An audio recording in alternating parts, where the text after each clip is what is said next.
So apart from being an icon, what would people be surprised to know about Cris Njoki? So yes, definitely an icon. I'm just gonna take that. Very iconic. Yeah.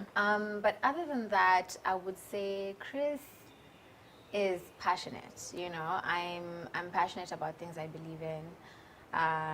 Initially, I never thought I was a creative. I thought myself more as a businesswoman.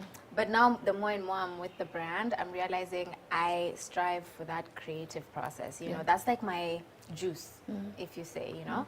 I really am a creative forefront before being a business person. And I'm glad that I'm still able to be a business person at the same time. Who else is Cris? I'm very meticulous, you know, on things that like make sense. So I'm quite YOLO when it's things that, you know, are not going to matter the next day. But on things that I know are important, business, family, I'm very meticulous. I like things in order without being super like, you know. What else? I love fashion. I do think I'm fashionable. I also do like, you know, femininity. You know, I really do enjoy the idea of being a woman, being able to like flourish in our femininity. So I think that says everything. So Icon, the brand, the focus is on women. Yes. Why did you decide to do that? I think for me, women was the easiest choice because, you know, even starting the brand, before I even started the brand, before I even knew I wanted to get into fashion, I dressed myself, you know. I was able to find things for me that looked good, that made me feel a certain way.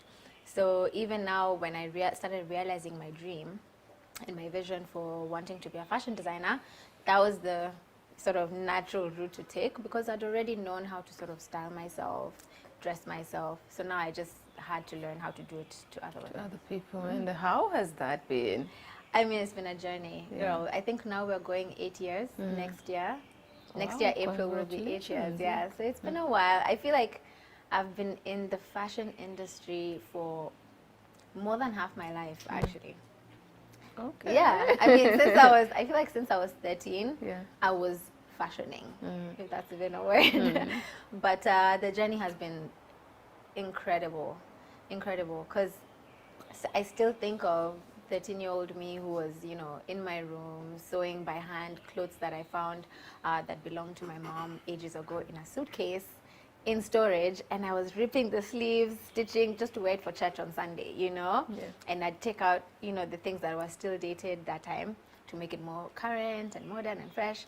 So I still think of that girl and I'm just like, wow, I think she'd be proud of you right now. Really? Yeah. Is she alive? Who, that girl? Yeah.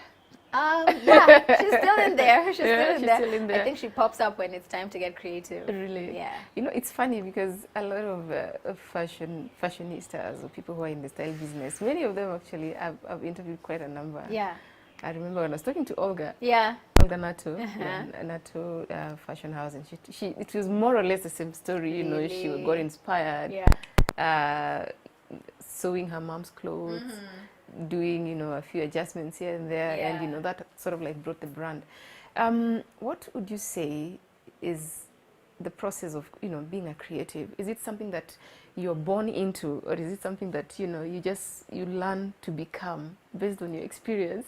Okay, so I think honestly, when it comes to creativity, I think everyone is creative, and creativity is not fashion or art, or I think creativity is literally being able to think something in your head and manifest it and actually like make it happen. That to me is creativity. Doing something differently from how anyone else is doing it, that's creativity. So is it inborn? Yes, although just like any other muscle in our body, I feel like you need to work it.